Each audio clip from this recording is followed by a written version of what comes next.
let's think about entrepreneurs. What are we all taught? How do you find a great idea? How do you build it? How do you get investment capital to start the business? Blah, blah, blah. Well, that's the riskiest thing you can do as an entrepreneur. Now, can I share my screen? Maybe I don't need to share my screen, but you can though if you want. no, it's not important. You guys could do this on your own. Write this down. So go to the Forbes list. Okay. Who here has been through my 67 steps? Anybody?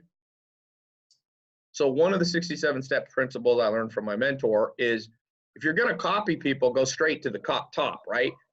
Like if you're going to learn how to shoot free throws in basketball, you might as well watch LeBron James, Michael Jordan. You don't like some people. Why would you watch your next? This is a true story. My brother Ben didn't grow up playing basketball, and I moved to LA, and he came to live with me for like a summer. And my next door neighbor was an average basketball player.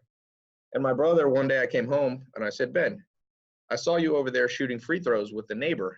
I said, why? He goes, oh, well, he was showing me how to shoot free throws. I said, Ben, YouTube exists. Why would you spend time learning from an average guy couldn't even make varsity high school basketball?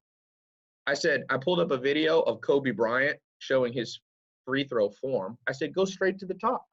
If you're going to be a blank slate, why not learn from the best, Kobe or Jordan or whatever, right? So my brother Ben got it. He's like, okay, let's go straight to the top. So in entrepreneurship, what do most entrepreneurs do? They're not going straight to the top. They're learning from their buddy. They're learning from a random book written by a supposed New York Times bestseller. So we go to the Forbes list. Everybody here is trying to make a little money. You wouldn't be here. You wouldn't be spending, good money to be here for a day with the expectation of not. I mean, I know you guys all want to make money, put it that way. I know Alex does. Alex Bezos. Alex wants to be Alex Bezos. Okay, so let's copy the top. So we go to the Forbes list. We scroll through the top 20 wealthiest people, okay? How did they get there? Let's just go through them off the top of our head. I'll pull up the Forbes list right here, and we're going to look only at self-made people. We'll skip the people who inherited the money. There's no lesson there, right? Okay, so I go to Forbes list. You should look. I swear, I've spent more time just staring at the Forbes list than any entrepreneur I've ever met. It's weird. So you'll learn a lot by just staring at the top. So we go here. We got the Forbes list. I'm going to pull it up.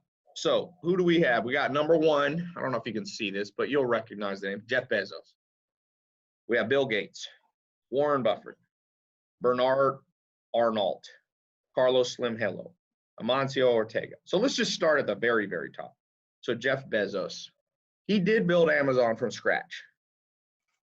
Took him from 1994 to 2016 or so, or 2014, let's see, to be the richest man in the world. This is a solid 20-year slog. But you know what he does now? He acquires stuff. Did you know that Apple, which is the largest company in history, okay, first $1 trillion company, valuation, market cap, they've done 100 acquisitions in the last few years. Now, if we look at this list, the actual richest person that people ignore is Mark Zuckerberg. Because who would you rather be? Warren Buffett, worth $82 billion, but you're 90 years old, or Zuckerberg, who's worth $62 billion, and he's 34 or 5. Obviously, if you age adjust it, Mark Zuckerberg is by far the wealthiest person in the world. So let's look at the Mark Zuckerberg strategy. Facebook's been on the downhill. He built it from scratch. But what did he buy in 2012 that literally saved? Instagram. He bought Instagram for $1 billion. Everybody thought he was crazy. He said, I got cash sitting around. I'm acquiring. Forget this build from scratch. Remember, he had only gotten big on Facebook in 2008. MySpace, I'm friends with Tom. MySpace was on top till 2007, 2008. Okay? So this kid who's not doing so well with his startup, what really secured his place? Acquisition, deal making. Now, what is the next acquisition that he did, which was much bigger, $17 billion? What did he buy? Anybody know his next one? What's that? You guys can speak up. It's hard for him to hear. WhatsApp? Yeah, go ahead and interrupt me. I don't get offended easily. WhatsApp. People said, this guy's crazy, 17 billion. But did you know that 1.5 billion people in the world have downloaded WhatsApp? Who's the biggest telecommunications guy in the world? Mark Zuckerberg. You know how valuable a telecommunications company is that's global? He could turn on, he hasn't even tried to monetize it yet. He could monetize it through ads. He could charge, if he charged $5 a year, who wouldn't pay that? Some premium service or something. He might have, who knows the wacky number, but he's not even, he could make his own phone operating system. We know that telecommunications made Apple basically the most powerful company in the world. So Mark Zuckerberg's acquired.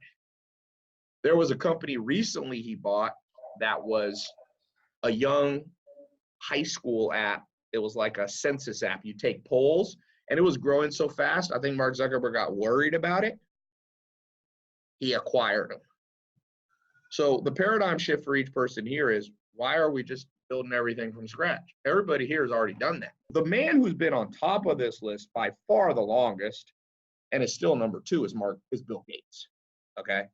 Bill Gates has been on, he was 20 times in a row richest man in the world. Right now he's at 100 billion roughly.